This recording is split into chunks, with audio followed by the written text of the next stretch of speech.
Kita masuk pagi hari dalam pasal yang ke-48. Kita akan lihat bersama pada ayat yang ke-8 sampai ayatnya yang ke-11. Ayat 8 sampai ayat yang ke-11. Sama-sama kita baca ayat 1, 2, 3. Ketika Israel melihat anak-anak Yusuf itu, bertanyalah ia, "Siapakah ini?" Jawab Yusuf kepada ayahnya, "Inilah anak-anakku yang telah diberikan Allah kepadaku di sini." Maka kata Yakub, "Dekatkanlah mereka kepadaku, supaya aku berkati mereka." Adapun mata Israel telah kabur karena tuannya, jadi ia tidak dapat lagi melihat. Kemudian Yusuf mendekatkan mereka kepada ayahnya, dan mereka dicium serta didekat oleh ayahnya. Lalu berkatalah Israel kepada Yusuf, "Tidak kusangka-sangka bahwa aku akan melihat mukamu lagi, tapi sekarang Allah akan memberi aku melihat keturunanmu." Amin. Sebelumnya saya mau klarifikasi saudara, ya. Kemarin saya sampaikan bahwa Pak Rudi sakit, ya. Itu panas tinggi karena tifus mungkin ya. Tifus. Jadi bukan COVID, jadi saudara jangan takut salaman sama Pak Rudi, ya. Cipika-cipiki juga boleh saudara. Saudara di sini, saudara kita melihat bagaimana sebetulnya kita melihat bagaimana Yakub dalam hidupnya sudah hopeless. Ya, Yakub itu sudah hopeless. Yakub itu seperti sudah melihat bahwa hidupnya sudah tidak berpengharapan. Hidupnya sudah tidak akan lagi melihat hal-hal yang indah. Hidupnya cuma tinggal tunggu mati. Kalau saudara melihat, ya, bahwa saat itu dia sudah berpikir bahwa ya udahlah, tinggal tunggu mati. Bahwa buat dia kematian adalah menjadi sesuatu yang paling indah, gitu. Ya, bahkan dia berharap supaya dia buru-buru mati, dia cepat mati. Karena ya sudah tidak ada pengharapan. Dia melihat hidup seperti ini, apalagi dia terluka, dia bersedih hati karena ayahnya, anaknya Yusuf tidak ada, dan dikatakan sudah mati diterkam binatang buas. Dan itulah Yakub. Yakub sudah hopeless. Yakub sudah nggak ada lagi pengharapan, sudah nggak ada gairah hidup, sudah tidak berani berpikir tentang sesuatu yang indah di depan. Ya. Dia sudah tidak lagi berani berpikir, bercita-cita. Dia sudah tidak lagi berani mengharapkan sesuatu yang indah terjadi dalam hidup. Tapi Allahnya Yakub itu Allah yang hebat. Amin. Allahnya Yakub itu Allahnya saya, Allahnya saudara juga. Allah yang bekerja, yang tidak bisa dibatasi oleh apapun juga. Ada amin. Allah yang tidak bekerja seperti yang kita pikirkan dan kita bayangkan. Yakub sudah gak berani bercita-cita. Yakub sudah tidak lagi udah nggak berani berpengharapan. Makanya di ayat ini dia bilang, lalu berkatalah Israel kepada Yusuf, ayat 11, "Tidak kusangka-sangka bahwa aku akan melihat mukamu lagi, tetapi sekarang Allah bahkan memberi aku melihat keturunanmu." Ada amin saudara. Bukan cuma Yakub bisa melihat muka Yusuf lagi, tapi bahkan Allah buat Yakub, dia bisa melihat anak-anaknya Yusuf. Ada amin saudara. Artinya apa? Allah mampu melakukan sesuatu di luar ini yang kita. Ketika otak kita, akal kita sudah mentok, udah nggak mungkin, udah ada pengharapan. Allah kita itu Allah yang luar biasa. Yang saya mau bilang, sampaikan pagi hari ini, mungkin saudara sedang berpikir hal yang sama seperti Yakub. Mungkin saudara juga sedang melakukan hal yang sama seperti Yakub. Saudara tidak mau karena saudara tidak berani, takut kecewa.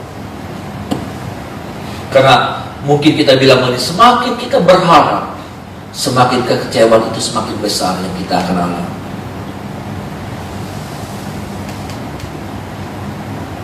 Sama seperti Yakub sudah gak berani lagi bercita-cita. Yakub sudah gak berani lagi berpengharapan. Yakub gak berani yang namanya menghayal sesuatu yang indah di depan. Yakub cuma bilang, ya tunggu mati. Kematian jadi solusi buat hidupnya Yakub. Tapi Allahnya Yakub itu Allah yang hebat dan luar biasa. Sekali lagi saya mau bilang, saya ingatkan, Allahnya Yakub itulah Allahnya saya, Allahnya saudara. Dia mampu melakukan hal yang melebihi daripada kemampuan saya dan saudara. Apa yang kita nggak pernah bayangkan, itu yang Allah buat dalam hidup saya dan saudara.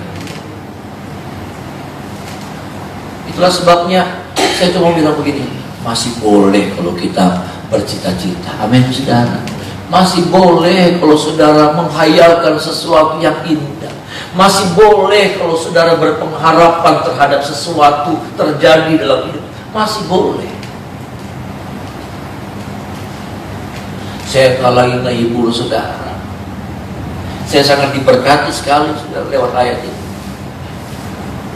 Kadang kalau waktu kita melihat sebuah masalah, waktu kita melihat sebuah tantangan, waktu kita melihat sebuah jalan buntu, maka kita berkata, ya sudah, selesai sudah hidup saya.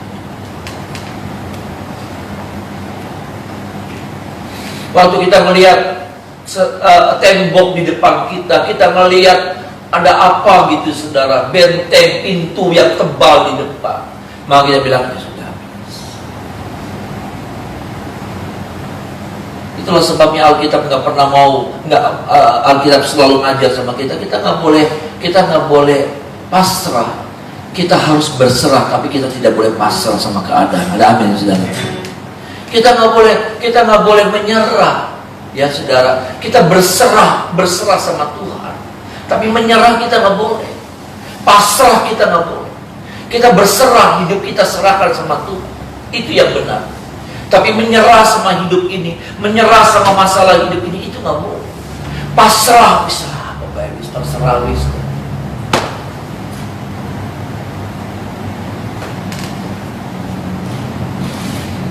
Mungkin hari-hari ini sudah menghadapi satu hal yang dimana sudah lihat gelap. Semakin sudah memicingkan mata saudara, dilihat barangkali nggak kelihatan, tetap gelap.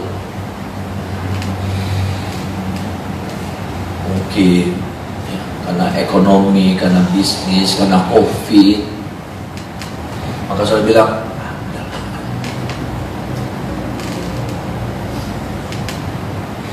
saya pernah alami itu. Saya mungkin pernah cerita waktu papa saya dipanggil Tuhan, ya. Waktu papa saya dipanggil Tuhan, saat itu waktu saya pulang, saya cuma lihat ke depan, saudara. Saya cuma lihat ke depan, gelap. Banyak orang masih ada di rumah, ya masih kumpul, tapi sepertinya saya melihat ada sesuatu yang gelap, yang mengerikan. Kalau gelap itu selalu mengerikan, gelap itu menakutkan, gelap itu bikin nggak ada kepastian. Yang lebih hebatnya lagi, saudara, setan. Waktu saya ngalamin seperti itu, waktu saya melihat keadaan seperti itu, setan bilang begini, sepertinya iblis bilang begini sama saya, di telinga saya, di hati saya, di pikiran saya. Iblis bilang begini, kamu sudah melihat gelap kan? Nanti itu di depan semakin gelap. Ngeri nggak sebenarnya? Di depan semakin gelap. Iblis mengintimidasi saya. Iblis mau menghancurkan mental saya. Iblis mau menghancurkan hati saya. Iblis mau menghancurkan pikiran saya. Iblis bilang gitu sama saya. Bayangkan, yang saya sudah lihat saja gelap, iblis bilang begitu sama saya. Nanti kamu sudah lihat gelap kan? Nanti ke depan lebih gelap lagi. Ngeri kan? Saya kehilangan papa yang jadi pengharapan, papa yang jadi apa ya? Ya segalanya. Jadi tameng, yang kalau ada apa-apa kan papa. Ya.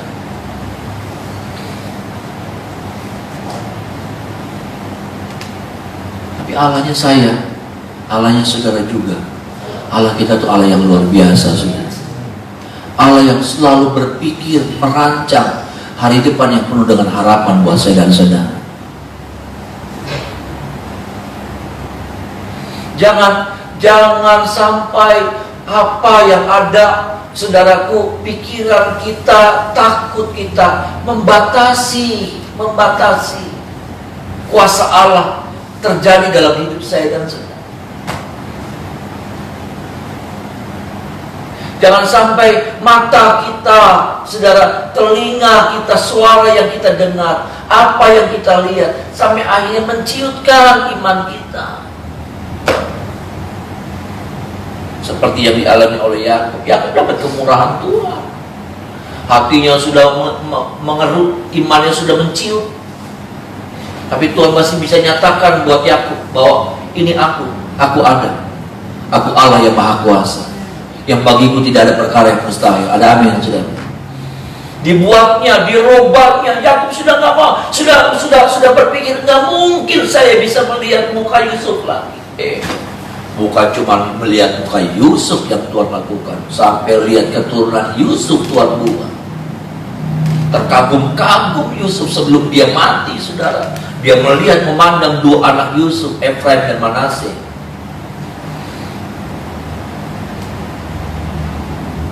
Percayalah, Tuhan saya, Tuhan saudara itu Tuhan yang luar biasa. Amin, saudara. Ya. Dia mampu melakukan banyak hal yang kita tidak mampu lakukan. Masalahnya gini, saudara. Benar, Yakub dapatin sesuatu ketika pun imannya mengerut, ketika pun hatinya menciut, ketika pikirannya sudah nggak bisa berpikir. Dia dapat kemurahan. Tapi yang saya mau bilang begini, kadang-kala ada orang-orang yang kemudian seperti Yakub, lalu kemudian dia kehilangan banyak hal. Kenapa? Karena akhirnya apa? Imannya hancur, hatinya rusak, pikirannya rusak. Kenapa? Karena dia melihat jalan buntu dan mentok, ribet. Sedangkan saya mesti tetap hidup. Jadi apa? Ya udah, segala cara saya harus buat, segala cara saya halalkan supaya saya bisa hidup.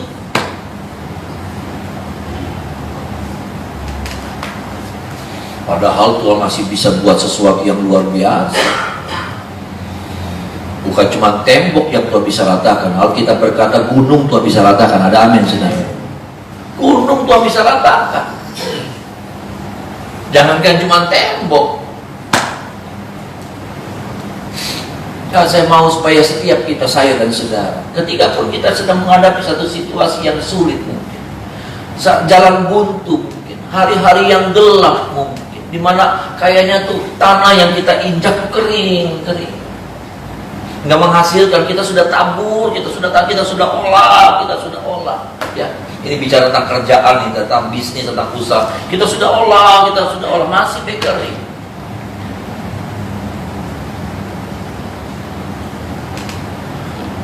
Enggak, saudara. Tetap hidup ini, tetap berpengharapan, tetap punya pengharapan. Tetap Tuhan kita itu Tuhan yang luar biasa, yang mampu melakukan banyak hal yang hebat dalam hidup saya dan saudara. Jangan biarkan pengharapan itu mati, jangan biarkan iman itu mati. Jangan biarkan iblis terus berbisik di telinga kita, percuma. Saya ngalamin banyak hal. Apakah hari-hari saya gelap? Enggak. Benar, saya melewati kegelapan itu. Kegelapan itu nggak tersingkir. Tetapi dalam kegelapan itu saya cuma bilang, ada Tuhan yang menyertai saya dan saudara. Amin, saudara. Pastikan itu saja, bahwa tangan kita tetap dipegang sama tangannya Tuhan waktu melewati lorong yang gelap itu. Pastikan bahwa ada Tuhan berjalan bersama dengan saya dan saudara. Itu aja. Tuhan gak menyingkirkan gelap itu, enggak. Tuhan gak menyingkirkan gelap itu dari hidup saya, enggak. Tapi Tuhan menuntun saya keluar dari kegelapan itu. Ada amin, saudara. Sama seperti Yakub, Tuhan bimbing Yakub keluar dari kegelapan sampai Yakub melihat terang, dan dia melihat sesuatu yang hebat yang Tuhan buat. Dia bisa melihat Yusuf lagi, dia bisa melihat anak-anak Yusuf, Efraim dan Manasye dengan matanya sendiri.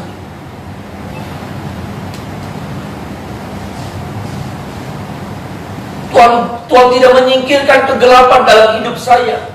Tuhan juga tidak menyingkirkan gelap itu dari hidup saudara. Tapi yang Tuhan lakukan adalah Dia memegang tangan kita.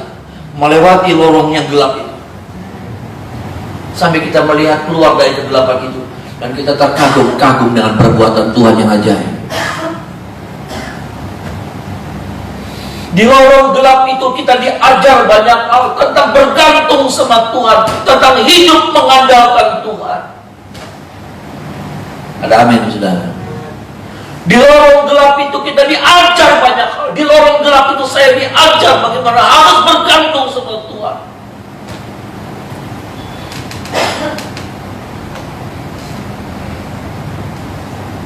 Dalam hidup saya nggak ngandelin orang, maaf saudara. Nggak ada yang saya andelin. Benar hidup saya dipelihara oleh Tuhan lewat Bapak Ibu Saudara. Tapi nggak ada yang saya nggak mau berdosa. Karena ketika hati saya terpaut sama seseorang, saya sudah mengandalkan orang itu lebih daripada Tuhan.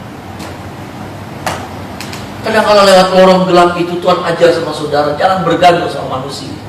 Bergantungnya sama Tuhan, berharapnya sama Tuhan, bersekunya teriaknya sama Tuhan.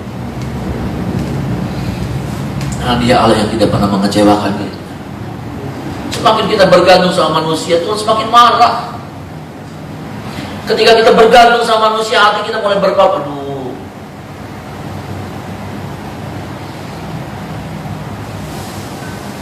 ada satu gereja ini, maaf ya saudara, cuma cerita aja, Ada satu gereja saudara, ya pendetanya nih saudara, kalau misalnya orang kaya itu belum datang tuh saudara, maaf ya saudara, ini cerita ya. Kalau orangnya nggak datang tuh, kalau jemaatnya belum datang tuh, ayo pujian terus sampai orangnya datang saudara. Pasti orang bos ini, saudara, jemaat yang bos ini, kalau datang telat-telatan. Iya, jadi nanti kalau udah nih pujian setengah jam sudah, ya, ayo mari saudara kita siapkan hati kita, udah mau kolektor dulu kan saudara ya. Ayo mari kita jalan tambah. Maksudnya pujiannya ditambah saudara, aja kolektor dikit, bos belum datang. Ya keterlaluan saudaranya.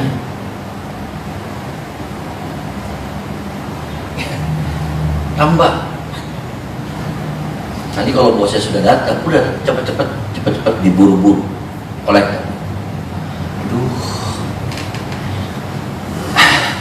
Ya gimana hidup mau diberkati ya saudara.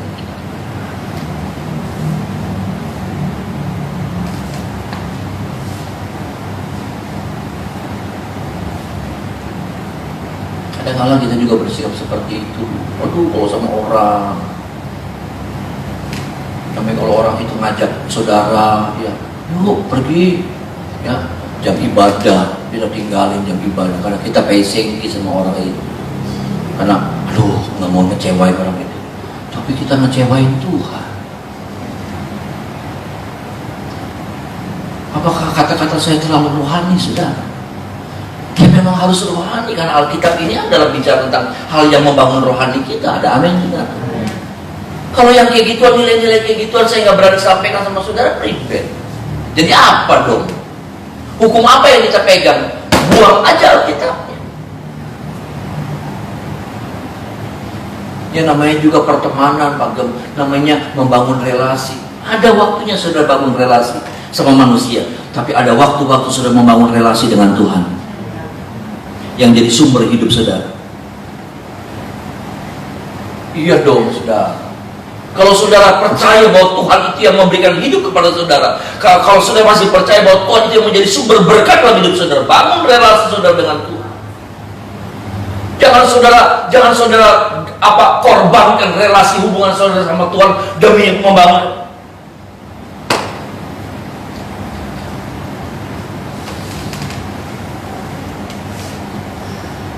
Kita harus punya prinsip dalam hidup.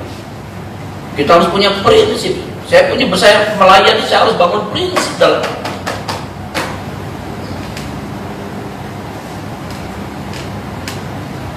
Kalau enggak, rusak hidup saya, rusak hubungan saya sama Tuhan. Tolong kita ya saudara, supaya nilai-nilai ini saudara, ya, kita mengerti bahwa ya Tuhan Allah kita itu Tuhan yang tidak terbatas kuasanya. sampai selama-lamanya. Ada amin saudara? Bukan cuma dulu dia bisa buat, bukan cuma waktu awal-awal gereja mulai dia bisa buat, sampai sekarang, bahkan sampai selama-lamanya. Dia tetap Allah yang sama, tidak pernah berubah kuasanya, dulu, sekarang, bahkan sampai selama-lamanya.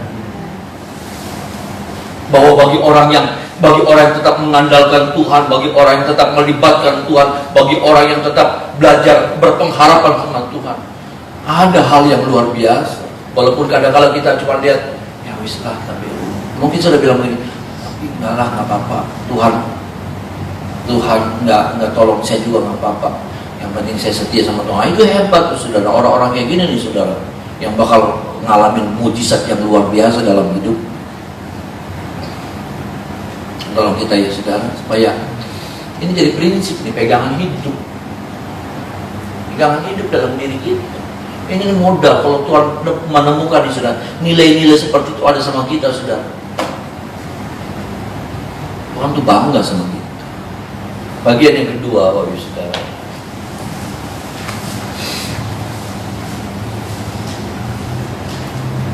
ayat 12 sampai ayat yang ke-14, Bapak Ibu saudara. Sama-sama kita baca ayat 12 sampai 14. 1, 2, 3. Lalu Yusuf menarik mereka dari antara lutut ayahnya, dan ia sujud dengan mukanya sampai ke tanah. Setelah itu Yusuf memegang mereka keduanya, dengan tangan kanan dipegangnya Efraim, yaitu di sebelah kiri Israel, dan dengan tangan kiri Manasye, yaitu di sebelah kanan Israel. Lalu didekatkannya lah mereka kepadanya. Ayat 14. Tetapi Israel mengulurkan tangan kanannya dan meletakkannya di atas kepala Efraim, walaupun ia yang bungsu, dan tangan kirinya di atas kepala.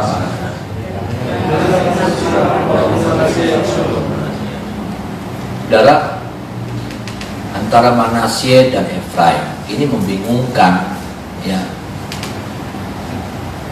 Tetapi inilah kekuatan nama. Makanya jangan sembarangan kasih nama. Nama itu adalah kita, ya. Nama itu adalah diri kita. Nama itu bukan cuma panggilan sebetulnya.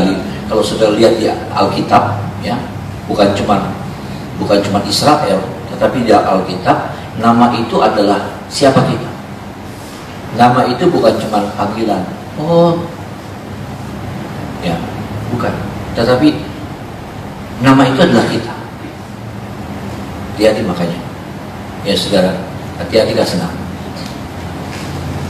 Maksud saya begini loh saudara, Efraim dan Manasye. Ketika Yusuf minta dua anaknya ini didoakan sama ayahnya, ya, sama Yakub, ya, dikasih, ya. Sengaja saudara tuh Efraim, Manasye di sebelah kiri, ya, Alkitab itu jelas digandeng sebelah kirinya tangannya Yusuf. Jadi waktu disodorin, dia ketemu sama tangan kanannya Yakub, ya, yang siapa ini, yang Efraim ditaruh di sebelah, dipegang sama tangan kanannya Yusuf, supaya waktu disodorin dipegangnya sama tangan kirinya Yakub.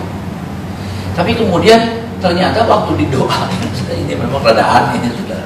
Waktu didoain, tangannya siapa? Yakub ngilang, gitu, menyilang. Dan, ya, Yusuf nggak terima. Yusuf bilang nggak boleh gitu, Papa. Tapi ternyata nggak salah. Yakub nggak salah. Apa sih yang menyebabkan ini yang masalah? Makanya saya bilang inilah bicara tentang nama. Ya. Ini juga bicara tentang apa ya? Pembawaan apa ya? Pembawaan atau ya itu nama. Nama menunjuk kepada siapa kita, ya. Pembawaan kita seperti apa, karakter kita seperti. Maksud saya gini saudara, Manasye itu punya arti. Artinya itu pelupa, teledor lah. Itu.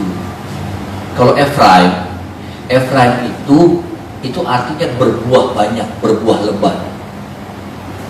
Jadi memang saudara, kalau diadu, ya, kalau diadu dua orang seperti ini, orang pengelupa sama orang yang berbuah-buah juga bisa bicara tentang orang yang kerja keras, ya, orang yang rajin, orang yang mau kerja keras, ya saudara, orang yang ulet, ya saudara. Ini orang pengelupa, orang teledor, ya saudara, dibandingkan sama orang yang rajinnya pasti kalah.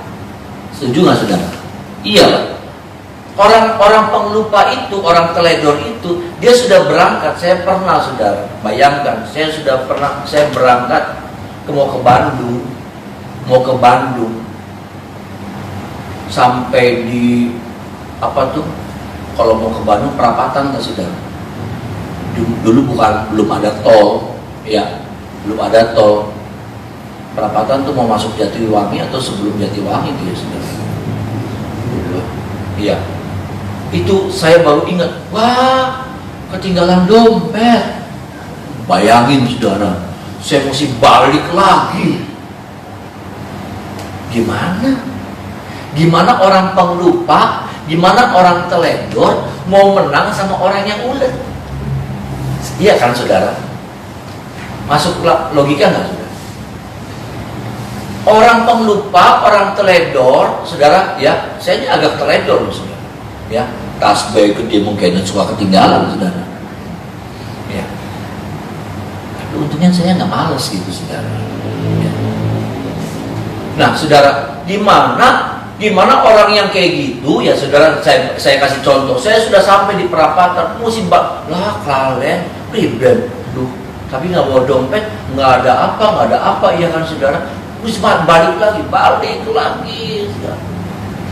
Kalau saya berjalan dua mobil sama orang yang rajin, sama orang yang ulet, ya saudara, yang menghasilkan buah banyak, saya jalan, ya, ketika orang itu nampak ketinggalan, ya udah ya saya terus ya. Saya mesti balik lagi. Saya jalan mundur, dia jalan maju. Jadi ini nggak salah. Kenapa Yakub kalau kemudian tangannya disilangkan, saudara? Efraim yang pakai tangan kanan, Manasye yang pakai tangan kiri. Artinya apa? Berkat buat Efraim ini lebih banyak, lebih khusus. Manasye enggak.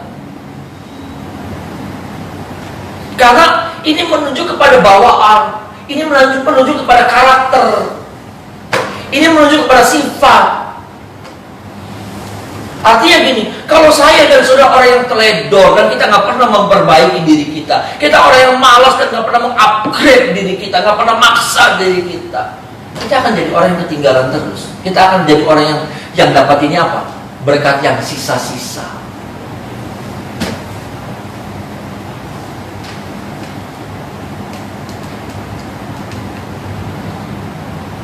Iya dong saudara.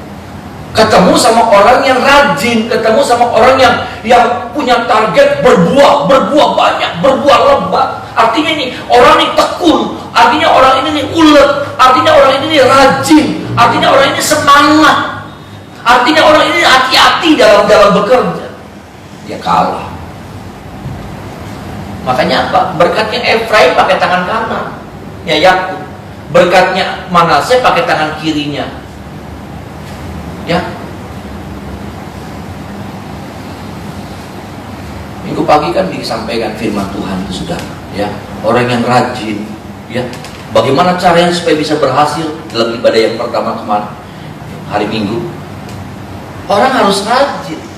Alkitab nggak bilang, oh ibadah baik, ibadah, toko tinggalin baik, dagang tinggalin baik, bangkrut.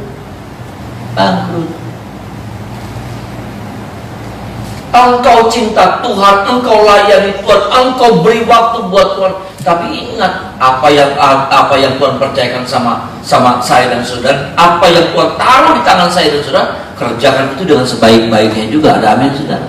Kerjakan itu juga dengan sebaik-baiknya. Nggak lucu, agak pengen tinggal di gereja baik, pengen doa terus. Kalau saudaranya dewekan, udah gak ada tanggungan, ya nggak apa-apa.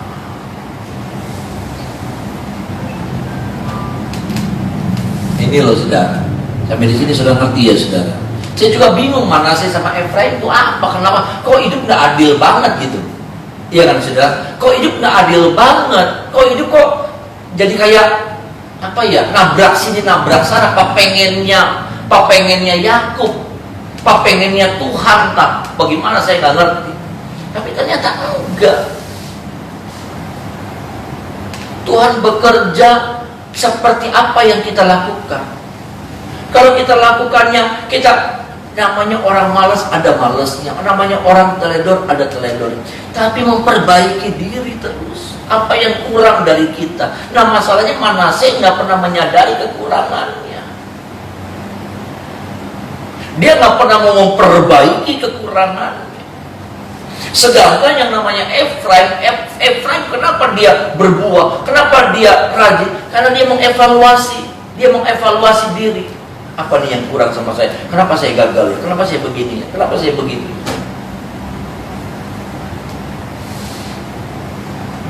Tolong kita ya saudara, ya, karena ini bukan sembarangan nih saudara. Ini bicara tentang bagaimana pembawaan kita, bagaimana sikap kita, bagaimana karakter kita. Kalau kita orang yang rajin, saudara, dalam hidup ini kita rajin dan kita juga cinta sama Tuhan, pasti hidup sudah diberkati oleh Tuhan. Kalau sudah seperti Manasye, saudaraku, kita sudah biarkan yang namanya, sudah tahu, sudah tuh lemot, tapi ya memang mungkin sih, memang isin kono kita lemot. Ya bertobat sih saudara. Iya kan saudara. Saya kalau ngomong dulu suka kecepatan gitu. Jadi perbaiki. Karena bagaimana orang mau nangkep apa yang saya sampaikan? Kalau sudah yang ngerti ya sudah ya.